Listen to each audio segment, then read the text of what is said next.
Hello दोस्तों, आज मैं हेल्स पैराडाइज के सीज़न 1 को एक्सप्लेन करने वाला हूँ। हेल्स पैराडाइज एक एक्शन, एडवेंचर और फैंटेसी एनीमे है जो कि मापा स्टूडियो ने प्रोड्यूस किया है। MAPPA studios one of the best animes जैसे कि attack on Titan, Jujutsu Kaisen और चेनसॉ मैन जैसे एनीमेज को प्रोड्यूस करने के लिए मशहूर है। हेल्स पैराडाइज की कहानी शुरू होती है जहां एक सफेद बालों वाले लड़के को मौत की सजा दी जा रही होती है। जल्लाद यानी एग्जीक्यूशनर तलवार से उस लड़के की गर्दन पर वार करता है पर उसका कोई असर नहीं होता है। फिर एग्जीक्यूशनर लगातार वार करने लगता है जिससे तलवार टूट जाती है पर उस लड़के को कुछ नहीं होता है। वो लड़का सोचता है मुझे जिंदगी से लगाव नहीं है, मैंने कई लोगों की जान ली है तो मैं मर क्यों नहीं जाता, या क्या मैं मरना नहीं चाहता। बाद में वो कैद में होता है और उससे एक लड़की बात करती है। वो उस लड़के का नाम गाबीमारू बताती है जो कि एक शिनोबी है आइवागाकुरे विलेज से। गाबीमारू ने बचपन से ही असैसिनेशन की ट्रेनिंग ली है। वो ट्रेनिंग इतनी खतरनाक होती है कि उस दौरान कई लोग अपनी जान गंवा देते हैं पर जो बच जाते हैं उनके पास सुपर ह्यूमन पावर्स आ जाती है। वो लड़की गाबीमारू से कहती है जो व्यक्ति आइवागाकुरे विलेज से हो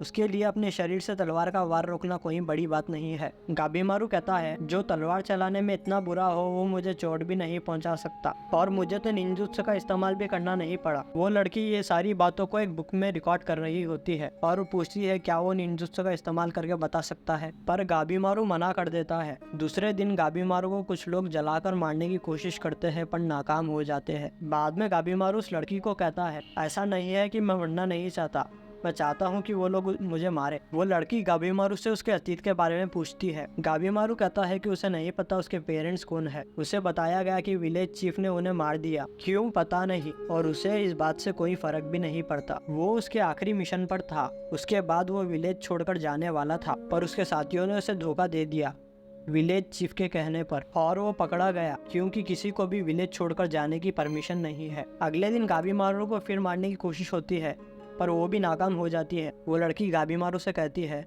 तुम कहते हो तुम्हें मरना है, फिर तुम खुद को मरने से रोक क्यों रहे हो, और पूछती है तुम क्यों विलेज छोड़कर जाना चाहते थे। गाबीमारू बताता है कि वो विलेज में सबसे बेहतर शिनोबी था और इससे खुश होकर विलेज चीफ ने अपनी बेटी की शादी उससे करवाई। पर विलेज चीफ की बेटी बहुत भोली थी। उसकी बातें जैसे खाने से पहले भगवान का धन्यवाद करना और जिनकी जान ली है उनके लिए प्रार्थना करना, इन बातों से गाबीमारू ऊब चुका था और वो कहीं कमजोर ना पड़ जाए इसलिए उसने चीफ से विलेज छोड़कर जाने की परमिशन मांगी। चीफ ने उसे जाने से पहले एक लास्ट मिशन करने के लिए कहा और उस दौरान चीफ ने उसे धोखा दे दिया जिससे गाबीमारू को शोगन के लोगों ने पकड़ लिया। बाद में वो लड़की जा रही होती है और उसे एक आदमी गाबीमारू से दूर रहने को कहता है क्योंकि गाबीमारू एक बेरहम और इमोशनलेस हत्यारा है और इस कारण उसका नाम गाबीमारू दी होलो पड़ा और पकड़े जाने के समय उसने 20 लोगों की जान ले ली। ये सुनकर वो कहती है एक लड़का जिसमें इमोशंस नहीं है वो भला इतनी कोशिश क्यों करेगा भागने की। बाद में गाबीमारू को एक जगह ले जाया जाता है जहाँ वो लड़की तलवार लेकर वेट कर रही होती है। मोटा आदमी गाबीमारू को बताता है कि ये लड़की को याम जांच करता नहीं है, वो एग्जीक्यूशनर यामाडा असाइमोन सागिरी है। यामाडा असाइमोन क्लैन पीढ़ियों से शोगन के लिए गुनहगारों की जान लेना और तलवार की जांच करना जैसे काम करते आ रहे हैं। सागिरी गाबीमारू से कहती है तुम चाहते थे कोई तुम्हारी जान ले तो मैं ये तुम्हारी इच्छा पूरी कर देती हूँ। गाबीमारू सागिरी से डरकर अपने बंदे हाथ खोल देता है। तभी सागिरी गाबीमारू पर वार करती है पर गाबीमारू उससे बच जाता है। वो देखता है कि उसके गले पर कटा आया है। सागिरी फिर वार करती है और वो फिर बच जाता है। गाबीमारू अपने आप से कहता है वो बच क्यों रहा है, वो मार क्यों नहीं जाता। सागिरी कहती है इंसान के आखिरी समय पर उसकी सच्चाई सामने आती है। कुछ लोग दया की भीख मांगते हैं और कुछ लोग अपने आप को झूठ बोलकर मौत को स्वीकार कर लेते हैं। गाबीमारू दी होलो, तुम में खालीपन है पर तुमने खुद को झूठ कहा कि तुम्हें जिंदगी से लगाव नहीं है, तुम्हें तुम्हारी वाइफ से प्यार है। ये सुनकर गाबीमारू गुस्से में तलवार लेकर सागिरी पर वार करता है और कहता है तुम मेरी जिंदगी के बारे में कुछ नहीं जानती, मैं हॉलो हूँ। फिर गाबीमारू याद करता है कैसे उसे उसकी वाइफ की बातें मानना अच्छा लगता था और वो उसकी वाइफ ही थी जिसने उसे रियलाइज करवाया वो एक हॉलो नहीं एक आम इंसान है। गाबीमारू आगे याद करता है उसने फैसला किया था वो लोगों की जान लेना छोड़ देगा और अपनी वाइफ के साथ एक आम जिंदगी जिएगा पर विलेज चीफ ने उसे धोखा दे दिया। तभी सागिरी एक स्क्रोल दिखाकर कहती है तुम अपनी वाइफ के साथ एक आम जिंदगी जी सकते हो, तुम्हारे सारे क्राइम माफ कर दिए जाएंगे और तुम्हें शोगन का रक्षण भी मिलेगा, पर तुम्हें पहले शिनसेंक्यो जाकर एलिक्सर ऑफ लाइफ यानी अमृत लाना होगा। माना जाता है शिनसेंक्यो वही जगह है जहाँ गॉड्स और एलिक्सर ऑफ लाइफ है। उस जगह को पैराडाइज यानी स्वर्ग भी कहा जाता है। शोगन ने उस जगह पर खोज करने वालों को भेजा था पर कोई वापस नहीं आया। गाबीमारू एलिक्सर ऑफ लाइफ लेके आने के लिए मान जाता है। बाद में सागिरी याद करती है, एक बार कहानी सुनाने वाला आदमी अपराधी पाया गया। उसने रिक्वेस्ट की उसका एग्जीक्यूशन तब किया जाए जब वो कहानी सुना रहा हो। सागिरी के डैड यामाडा असाइमन कीजी ने ये रिक्वेस्ट एक्सेप्ट की और उस आदमी को बिना तड़पाए उसकी जान ली। सागिरी का गोल है वो भी अपने डैड की तरह अपराधियों को बिना तड़पाए उनकी जान ले। सागिरी को हमेशा डर लगा रहता है कि वो अपराधियों को एक दर्दनाक मौत देगी, इसलिए सागिरी की तलवार उसके डर के कारण भारी होने लगती है जिससे अपराधी तड़पते हुए मरते हैं। सागिरी सोचती है कि कैसे वो डर को अपने मन से निकाले और क्या कोई ऐसा है जिसे वो बिना हिचकिचाए मार सकती है। बाद में समुद्र के किनारे शोगन सारे अपराधियों को बुलाता है और शोगन के लोग अपराधियों को बताते हैं कि शेनसेंक्यो एक जगह है जो कि दिखने में सुंदर है पर खतरनाक है, क्योंकि वहाँ गए 60 लोगों में से सिर्फ एक ही वापस आया, वो भी अब जिंदा नहीं है। अपराधियों के सारे अपराध तभी माफ किए जाएंगे जब वो शोगन को एलिक्सर ऑफ लाइफ ला कर देंगे। अपराधी कहीं भाग न जाए इसलिए उनके साथ एक यामाडा असाइमन क्लैन का एक मेंबर रहेगा जो कि उन पर नजर रखेगा, और अगर सफर के दौरान उस मेंबर की मौत हो गई तो अपराधी को क्षमा नहीं किया जाएगा। शोगन उन अपराधियों को सफर पर जाने से पहले अपराधियों को आपस में लड़कर एक दूसरे की जान लेने को कहता है, क्योंकि बोर्ड और असाइमन क्लैन के मेंबर कम है और अपराधी आपस में लड़ने लगते हैं। जहां गाबीमारू की तरह कुछ और लोग भी ताकतवर है। इस लड़ाई के दौरान कुछ लोग भागने के लिए सागिरी पर अटैक करते हैं। सागिरी उन लोगों को मारते हुए याद करती है कि कैसे उसे सब एग्जीक्यूशनर का काम छोड़ने को कहते हैं क्योंकि वो एक लड़की है, पर उसने कभी हार नहीं मानी। सागिरी देखती है कि गाबीमारू शोगन से कहता है बिना कोई कारण के लोगों को मारना अच्छी बात नहीं है और लोगों को चुनने का कोई दूसरा रास्ता भी होगा। ये सुनकर शोगन के लोग दूसरे अपराधियों से गाबीमारू को मारने को कहते हैं। गाबीमारू को बिना कोई कारण दूसरों की जान लेना पसंद नहीं है, पर जब उसकी जान पर बन आती है गाबीमारू कहता है तुम लोगों की मौत का बोझ मुझ पर हमेशा रहेगा। इतना कहकर गाबीमारू उन लोगों को मार देता है। सागिरी गाबीमारू की बातें सुनकर सोचने लगती है किसी को मारने से ना डरने के लिए उसे ताकत की नहीं, उनकी मौत का बोझ उठाने के लिए तैयार होने की जरूरत है। फिर लड़ाई को रोक दिया जाता है और बचे हुए 10 लोगों को शेनसेंक्यो भेज दिया जाता है। गाबीमारू याद करता है जब वो छोटा था उसने देखा कि विलेज चीफ पर कुछ लोगों ने अटैक किया जिससे चीफ के अंदरूनी अंग बाहर आ गए, पर वो फिर भी नहीं मरा। तभी गाबीमारू और बाकी लोग उस आइलैंड पर पहुंच जाते हैं। वो जगह बहुत सुंदर होती है। गाबीमारू अपने बंधे हाथ खोलता है पर सागिरी उसे अपने हाथ वापस बांधने को कहती है क्योंकि शोगन का आदेश था कि अपराधियों के हाथ बंधे रहना चाहिए और वो दोनों बात कर रहे होते हैं। तभी एक आदमी गाबीमारू पर वार करता है जिसका नाम ट्विस्टेड केउन है और उसके साथ एक असाइमन का मेंबर होता है जिसका नाम किशु है। वो गाबीमारू और केउन को लड़ने देता है। गाबीमारू सागिरी को दिखाता है कि केउन के हाथ खुले हैं, पर सागिरी गाबीमारू को हाथ बांधकर लड़ने को कहती है। किशो सागिरी को कहता है कि उसके स्ट्रिक्ट नेचर और हर नियम को फॉलो करने के कारण वो रैंकिंग में इतनी नीचे है। नियमों को फॉलो करना इम्पोर्टेंट नहीं है, अमृत को लेकर आना इम्पोर्टेंट है। गाबीमारू को बिना कोई कारण के किसी की जान लेना पसंद नहीं है क्योंकि उसकी वाइफ को उसका ऐसा करना अच्छा नहीं लगता, पर गाबीमारू केउन को मार देता है। किशो सागिरी से कहता है वो वापस घर जा रहा है क्योंकि उसका काम यहाँ पर खत्म हो चुका है केउन पर नजर रखने का, और वो केउन का सर सबूत के तौर पर ले जा रहा है। किशो सागिरी को आगे बताता है कि अगर सागिरी को लगता है गाबीमारू के हाथ बंधे रहने से वो सुरक्षित है तो वो गलत है क्योंकि गाबीमारू एक अपराधी है और जैसे ही हम सब इस आइलैंड पर आए दूसरे अपराधियों ने एक दूसरे को मारकर अपने कंपटीशन को खत्म कर रहे हैं जिससे उन्हें अमृत ढूंढने में आसानी हो। और कुछ लोगों का ये भी कहना है कि जो असाइमन इस मिशन को पूरा करेगा उसे क्लैन का न्यू हेड बना दिया जाएगा, जिसमें किशु को कोई इंटरेस्ट नहीं है। किशो सागिरी से पूछता है क्या वो उसके बदले गाबीमारू को मार दे जिससे सागिरी अपने कर्तव्य से मुक्त हो जाए। गाबीमारू कहता है इसकी कोई जरूरत नहीं है क्योंकि उन्हें अमृत ढूंढना है और वो लोग जल्दी में है। किशो कहता है हाँ तुम्हें जल्दी ही करना चाहिए क्योंकि अब तक अपराधियों की मरने की खबर शोगन तक पहुंच गई होगी और वो आइवागाकुरे विलेज से समझौता करके और लोगों को यहाँ पर भेजता ही होगा।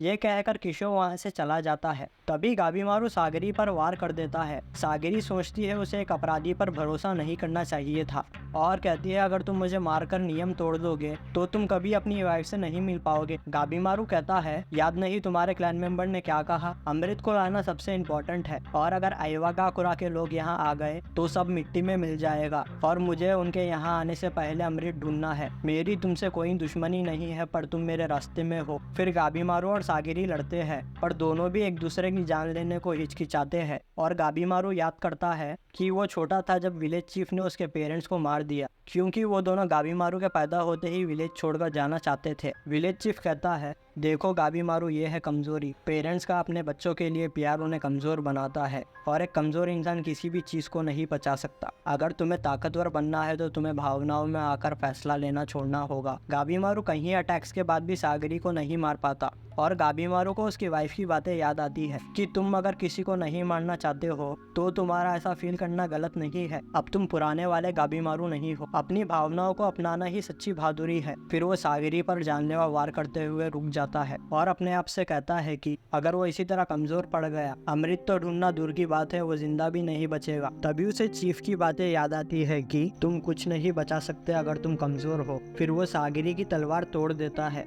जैसे ही वो सागरी को मारने वाला होता है, वो रुक जाता है और कहता है, मैं तुम्हें मार क्यों नहीं पा रहा? मुझ में कोई फीलिंग्स नहीं होनी चाहिए थी। अगर मैं ऐसा ही कमजोर होता रहा तो मैं कभी अपनी वाइफ से नहीं मिल पाऊंगा। गाबीमारू का रोता हुआ चेहरा देखकर सागिरी सोचती है, उसने यही एक्सप्रेशन हर बार गाबीमारू के चेहरे पर देखा है। जब भी वो किसी की जान लेता है वो खुद भी दुखी होता है, और उसे भी गाबीमारू को ऐसे देखकर हिम्मत मिली थी कि वो भी दूसरों की जान लेने का गिल्ट सहन कर पाए। फिर सागिरी गाबीमारू से कहती है, अपने इमोशंस को एक्सेप्ट करना कमजोरी नहीं, हिम्मत का काम है। मैं खुद तुम्हारे कारण अपनी फीलिंग्स को एक्सेप्ट कर पाई। तुम्हें अपने किए पर अफसोस है, इसलिए मैं तुम्हें इस बार माफ करती हूँ। अपनी भावनाओं और मुश्किलों का सामना करके अपनी आज़ादी को जीत के दिखाओ। फिर सागिरी अपने आप से कहती है वो भी ताकतवर बनेगी। दूसरी जगह एक क्रिमिनल जिसका नाम तामिया गेंतेत्सुसाई है, जो कि ब्लेड ड्रैगन के नाम से मशहूर है, और एक असायमोन जिसका नाम यामाडा फूची है, उसे तामिया बताता है कि उसने अपने से ज्यादा ताकतवर इंसान को ढूंढना बंद कर दिया था। तभी उसे एक लॉर्ड ने अपने लिए काम करने का ऑफर दिया और हंसी मजाक में कहा कि तामिया एक रियल ड्रैगन को नहीं मार सकता है। इससे गुस्सा होकर तामिया उस लॉर्ड के घर के दरवाजे पर बने ड्रैगन को काट देता है, जिससे उसे मौत की सजा मिली। तामिया आगे कहता है, जब वो अमृत ढूंढकर अपनी आजादी पा लेगा, वो उस लॉर्ड की पूरी हवेली के ही 2 टुकड़े कर देगा। ये सुनकर फूची कहता है, तुम मेरी समझ के बाहर हो। जिसका जवाब तामिया देता है, मुझे तो तुम्हारी क्लैन समझ में नहीं आती है कुछ भी मॉन। फूची कहता है, समाज के लिए हमारी क्लैन तुम जैसों से ज्यादा इंपॉर्टेंट है। हमारी क्लैन गुनहगारों का सिर्फ गला ही नहीं काटती, वो दूसरे काम जैसे तलवार की जांच करना और लाशों से दवा बनाना जैसे काम भी करती है। अगली बार मेरे क्लैन का अपमान करने से पहले सोच लेना। फिर दोनों जंगल के अंदर जाते हैं। तामिया देखता है कि एक इंसान की शक्ल वाली तितली उसके हाथ पर डंक मारती है और वो उसी समय अपने हाथ को काट देता है और कटे हाथ से फूल निकल आते हैं। तभी वहाँ एक अजीब सा दिखने वाला दानव आ जाता है और यहाँ पर गाबीमारू और सागरी के सामने एक मछली के सिर वाला दानव आता है जिसके हाथ में माला होती है। वो गाबीमारू पर वार करता है जिससे उसे चोट लगती है। तभी वहाँ और दानव आ जाते हैं। गाबीमारू अपनी निंजुत्सु टेक्निक एसेटिक ब्लेज, जिसका मतलब तपस्वी ज्वाला है, का इस्तेमाल करके उन दानवों को मार देता है। एक दानव उस पर पीछे से वार करने ही वाला होता है, तभी एक अजनबी आकर उस दानव को मार देता है। वो आदमी अपना नाम यामाडा असायमोन गेंजी बताता है। उसके साथ 2 और लोग होते हैं, जिसमें से एक निंजा होती है जिसका नाम यूजुरिहा है और दूसरे का नाम यामाडा असायमोन सेंटा है। यूजुरिहा गाबीमारू की तारीफ करती है और कहती है कि वो बहुत डरी हुई है इस जगह से और वो कुछ भी करेगी जिंदा रहने के लिए। गाबीमारू कहता है कि उस पर यह पैतरे नहीं चलेंगे, उसे कोनोइचो के सारे पैतरे पता है। सागरी पूछती है, एक गुनहगार के लिए 2 असायमोन क्यों? गेंजी बताता है कि वो मोरोमाकिया नाम के गुनहगार पर नजर रख रहा था। जब मोरोमाकिया को यूजुरिहा ने अपनी खूबसूरती और चालाकियों से मार डाला, तब गेंजी को लगा इस लड़की के लिए एक एग्जीक्यूशनर काफी नहीं है। गाबीमारू कहता है, यूजुरिहा ने गेंजी को अपनी बातों में फंसा लिया। सागरी कहती है, लड़कियां हमेशा से गेंजी की वीकनेस रही है। यूजुरिहा उन्हें साथ मिलकर काम करने का ऑफर देती है। गाबीमारू की ताकत के बदले यूजुरिहा उन्हें जानकारी देगी, जैसे कि दानवों से ज्यादा खतरा तितलियों से है। अगर वो डंक मार दे तो इंसान के शरीर से फूल निकलना शुरू हो जाते हैं, जिससे वो मर जाता है, और तितलियों के पंख से बेहोश करने वाली दवा निकलती है, और सेंटरपीड से कोई खतरा नहीं है। गाबीमारू साथ मिलकर काम करने के लिए तैयार हो जाता है और पूछता है कि उसे ये सब कैसे पता। यूजुरिहा कहती है उसने ये सब माखिया पर ट्राई किया है। दूसरी जगह टोमा नाम का एग्जीक्यूशनर याद करता है कि कैसे उसने एक ही महीने में यामाडा क्लैन में घुसकर उसका मेंबर बन गया और उसका भाई असाचोबे जो कि एक कैदी है उसे बचाने का रास्ता भी ढूंढ लिया। टोमा अपने आप से कहता है कि बदलाव ही ताकत है और मेरा बड़ा भाई असाचोबे सबसे ज्यादा ताकतवर है क्योंकि उसे परिस्थिति के अनुसार बदलना बहुत अच्छे से आता है। हम छोटे थे जब डैड के लॉर्ड ने शोगन की नाफरमानी की जिसकी सजा लॉर्ड के साथ डैड को भी मिली और हमारी क्लैन को निकाल दिया गया। और जब डाकुओं ने अटैक किया भाई ने परिस्थिति को समझा और उसे कंट्रोल किया और जब शोगन के लोग हमें पकड़ने के लिए आए उसने मुझे भाग जाने को कहा और अब उनके सामने दानव है। चौबे टोमा को लड़ना छोड़कर भागने के लिए कहता है पर टोमा को एक दानव पकड़ लेता है। चौबे उस दानव को मार देता है। दूसरा दानव उन्हें कहता है कि किसी की जान लेना पाप है। टोमा सोचता है कि कहीं हम स्वर्ग की जगह नर्क में तो नहीं आ गए जहाँ बुरे लोगों को सजा मिलती है। ये सुनकर चौबे गुस्सा हो जाता है क्योंकि उसे अच्छा नहीं लगता कोई उसे बताए क्या अच्छा है क्या बुरा है और उसे क्या करना चाहिए क्या नहीं करना चाहिए, क्योंकि चौबे को अपने हिसाब से जिंदगी जीना अच्छा लगता है और वो उन दानवों को मार देता है। बाद में सागिरी एक सपना देखती है जिसमें उसके डैड उसे निराश होकर देख रहे हैं। तभी वो सपने से जाग जाती है और गेंजी उसे बताता है कि वो तितलियों से निकलने वाले पाउडर के कारण बेहोश हो गई थी। फिर सागिरी गाबीमारू पर नजर रखने के लिए जाती है तो देखती है गाबीमारू बाकी लोगों के साथ बैठकर सबके लिए खाना बना रहा है। सागिरी गाबीमारू से कहती है तुमने कहा था तुम जल्दी में हो। गाबीमारू कहता है मैंने प्लान में थोड़ा बदलाव किया है। सेंटा कहता है अब जबकि सब लोग यहाँ पर हैं क्यों ना हम एक दूसरे को बताएं हम सब क्या जानते हैं इस जगह के बारे में। गाबीमारू बताता है वो खाने के लिए चीजें ढूंढ रहा था। उसने आसपास की हर जगह देख ली, अमृत की ड्राइंग से मिलती हुई कोई चीज नहीं मिली। सेंटा कहता है हमें पूरी तरह से उस ड्राइंग पर निर्भर नहीं रहना चाहिए क्योंकि शोगन ने जो शब्द इस्तेमाल किए थे अमृत और इस जगह के लिए वो दूसरे कल्चर के कॉन्सेप्ट है और इस जगह पे जो मूर्तियाँ मिली है वो दो कल्चर बुद्धिज्म और ताओइज्म का मिक्सचर है। तो हमें एक ही कल्चर पे फोकस नहीं करना चाहिए बल्कि हमारा फोकस इस पर होना चाहिए कि इन मूर्तियों को बनाया किसने और क्या वो लोग अब भी इस आइलैंड पर है। सागिरी कहती है जब उसने वो दानव को काटा तो देखा कि उसके कोई अंदरूनी अंग नहीं है। सेंटा कहता है हाँ ये सारे क्रिएचर्स बहुत ही अनरियलिस्टिक है, ये नेचुरल नहीं हो सकते। गाबीमारू मुस्कुराकर कहता है इसका मतलब अमृत इस आइलैंड पर ही है। बाद में सागिरी अकेली होती है और गेंजी आकर उसे वापस मेन आइलैंड पर चले जाने को कहता है और कहता है कि तुम पहले यामाडा क्लैन की बेटी हो, बाद में एक समुराई, तुम्हारी रिस्पॉन्सिबिलिटी है तुम अगले यामाडा क्लैन के हेड से शादी करो। घर जाओ सागिरी। सागिरी कहती है एक योद्धा को हमेशा अपना काम पूरा करना चाहिए। गेंजी कहता है क्या तुम्हें लगता है तुम्हारे पास इतनी ताकत है कि तुम गाबीमारू की जान ले सको? और मुझे नहीं पता तुम्हें ये दूसरी तलवार कहाँ से मिली, पर एक योद्धा के लिए उसकी तलवार उसका दिल होती है और तुमने तो पहले ही यामाडा क्लैन का दिल खो दिया है। तुम इस आइलैंड के लिए कमजोर हो। दूसरी जगह एक बोट पर नूरुगाई नाम का अपराधी और टेंजा नाम का असाइमन वापस मेन आइलैंड पर जाने की कोशिश कर रहे होते हैं। नूरुगाई कहता है अगर हम बिना अमृत लाए वापस गए तो वो मेरी जान ले लेंगे। टेंजा कहता है चिंता मत करो, मैं तुम्हारे लिए शोगन से रिक्वेस्ट करूंगा कि वो तुम्हें क्षमा करे क्योंकि सभी अपराधियों में से एक तुम ही हो जो जीने के योग्य है। तभी उनके सामने कुछ टुटोवी नौकाएं आती है और ऑक्टोपस के हाथ की तरह दिखने वाले दानव उन पर हमला कर देते हैं। इस बीच उन्हें किशु मिलता है और उसके सारे शरीर पर फूल उगे होते हैं। दानव उसके 2 टुकड़े कर देते हैं। किशु के शरीर को देखकर नूरुगाई को याद आता है कि कैसे उसने कुछ अनजान लोगों को अपने विलेज ले गया। वो लोग और कोई नहीं शोगन के आदमी थे और उन लोगों ने विलेज में रहने वाले सारे लोगों को मार दिया क्योंकि नूरुगाई और उसके गाँव वालों को इमिशी कहा जाता है। वो लोग जो शोगन के सामने नहीं झुकते और उसका कानून नहीं मानते। शोगन के आदमियों ने सबको मारकर नूरुगाई को बंदी बना लिया और एक वही जिंदा बचा है उसकी क्लैन में। नूरुगाई टेंजा से उसे छोड़कर चले जाने को कहता है और आगे कहता है उसे समझ में आ गया है कि ये गॉड की दी हुई पनिशमेंट है उसके लिए क्योंकि उसके कारण सारे गांव वाले मारे गए। टेंजा कहता है क्या तुम जिंदा रहना चाहते हो? नूरुगाई कहता है हाँ। ये सुनकर टेंजा उसे एक तलवार देता है और कहता है तो फिर लड़ो। फिर उन्हें एक बोट दिखती है और उस पर बैठकर दोनों वापस शिनसेंक्यो आ जाते हैं जहां टेंजा को पता चलता है नूरुगाई एक लड़की है। और यहाँ पर गेंजी सुबह होते ही सागिरी को वापस चले जाने को कहता है। फिर रात में सागिरी गाबीमारू पर नजर रखने के लिए जाती है। गाबीमारू सागिरी से पूछता है अब तुम्हारी सेहत कैसी है? ये सुनकर सागिरी हैरान हो जाती है। गाबीमारू कहता है ऐसा हैरान होकर क्यों देख रही हो? मेरे दिए हुए घावों के कारण तुम पर तितली बिजलियों के जहर ने जल्दी असर किया तो मैंने सोचा कि, और आगे कहता है, मैं तुम्हारा एहसानमंद हूँ। तुम्हारे कारण मुझे समझ में आया कि जल्दबाजी करना खतरनाक है। अगर आइवागाकुरे से लोग आने वाले हैं तो मुझे उनके लिए तैयार रहना होगा। सागिरी कहती है तुम ताकतवर हो। गाबीमारू कहता है तुम ज्यादा ताकतवर हो। सागिरी कहती है नहीं। गाबीमारू कहता है हमारे यहाँ पर कहते हैं इंसान को अपनी ताकत का अंदाजा तब तक नहीं होता जब तक वो खुद ढेर सारी चीज़ों का सामना ना कर ले। अगले दिन गेंजी सागिरी को वापस जाने को कहता है। सागिरी कहती है वो नहीं जाएगी। गेंजी कहता है बेवकूफ़ों वाली बातें मत करो, तुम एक लड़की हो, तुम्हें वापस जाकर यामाडा क्लैन के लिए अगली पीढ़ी को जन्म देना चाहिए। सागिरी कहती है मुझे हमेशा से सबने यही कहा है, मेरे डैड भी मुझे निराशा से देखते हैं और कहते हैं लड़की हो लड़की की तरह रहो। अगर मैं गला काटने वाले की बेटी बनकर रही तो बाहर वाले मेरी बेइज्जती करते हैं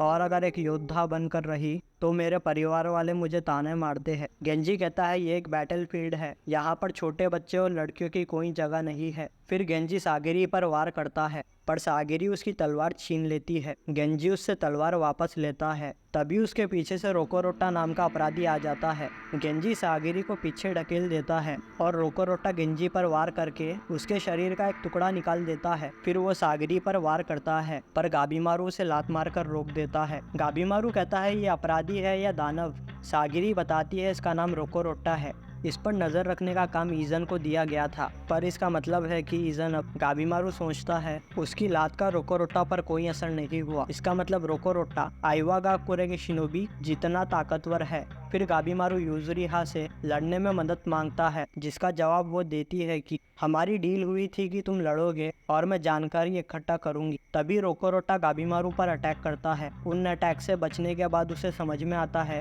कि अगर रोकोरोटा का हाथ उस पर पड़ गया तो वो मर भी सकता है और इसलिए वो रोकोरोटा पर स्टोन स्टॉर्म और अनफॉर्म ब्लेड जैसे दूर से करने वाले अटैक्स का प्रयोग करता है पर उनका कोई असर नहीं होता। गेंजी सागिरी को भाग जाने के लिए कहता है। सागिरी उसे हिम्मत ना हारने को कहती है और कहती है कि तुम्हें कुछ नहीं होगा। गेंजी कहता है थोड़ी देर पहले तुम आदमियों की तरह बड़ी बातें कर रही थी पर अब तुम लड़कियों की तरह रो रही हो। सागिरी कहती है ये समय लड़की लड़का करने का नहीं है, मैं बस अपने सीनियर को मरने नहीं देना चाहती। गेंजी कहता है मैं समझ गया, तुम सब चीज़ों को दो भागों में नहीं बांटती हो, जैसे कि लड़की लड़का, ताकतवर कमज़ोर, बल्कि उन्हें अपना ही हिस्सा मानती हो, तुम बीच का रास्ता चुनती हो। फिर गेंजी अपनी तलवार देते हुए कहता है एक समुराई के लिए उसकी तलवार उसका दिल होती है और मैं ये तुम्हें देता हूँ। फिर गाबीमारू रोकोरोटा से लड़ रहा होता है, तभी सागिरी रोकोरोटा की उंगली काट देती है और कहती है इंसान कितना भी ताकतवर क्यों ना हो, उसके हड्डियों के जॉइंट्स में गैप होती है और उस पर वार करने से उसे काटा जा सकता है। गाबीमारू सागिरी से कहता है वो रोकोरोटा का ध्यान बटाएगा और सागिरी को उसके गर्दन पर वार करने को कहता है। दोनों भी रोकोरोटा को मारने की कोशिश करते हैं। तभी रोकोरोटा को भूख लगती है जिससे वो और खतरनाक हो जाता है और गाबीमारू पर वार कर देता है जिससे गाबीमारू बहुत कमजोर हो जाता है। सागिरी अपने आप से कहती है बिना सब चीज़ों को दो भागों में बांटे उन्हें वैसे ही अपनाकर अपने भावनाओं को ताकत में बदलना और लॉजिक का इस्तेमाल करके अपने लक्ष्य पर नज़र रखते हुए और शांति और आक्रामकता के बीच का रास्ता चुनना है। फिर वो रोकोरोटा के सारे वारों को रोक देती है। गाबीमारू आसपास की सारी जगह को आग लगा देता है जिससे रोकोरोटा का दम घुटने लगता है और यूजुरिहा सेंटा वहां से भाग जाते हैं। रोकोरोटा अपने घुटनों पर गिर जाता है और सागिरी उसके गर्दन पर वार करके उसकी जान ले लेती है। तभी वहां दानवों का आना शुरू हो जाता है। गाबीमारू सागिरी को जिस दिशा से दानव आ रहे हैं उसी दिशा में चलने को कहता है क्योंकि वहाँ अमृत मिलने की संभावना ज़्यादा है। फिर उन्हें एक विलेज दिखती है और यूजुरिहा सेंटा भी मिलते हैं। दूसरी जगह टोमा और चौबे दानवों को मारते हैं। फिर चौबे को कुछ नज़र आता है और वहाँ पर जाकर देखता है कि दो लोग आपस में प्यार कर रहे होते हैं। और दोस्तों आगे की कहानी हम दूसरे वीडियो में कंटिन्यू करेंगे। क्या गाबीमारू को इस गांव में अमृत मिलेगा या फिर कोई नया खतरा उसका वेट कर रहा है? मुझे कमेंट्स करके ज़रूर बताइए। आशा करता हूँ आपको ये वीडियो पसंद आई।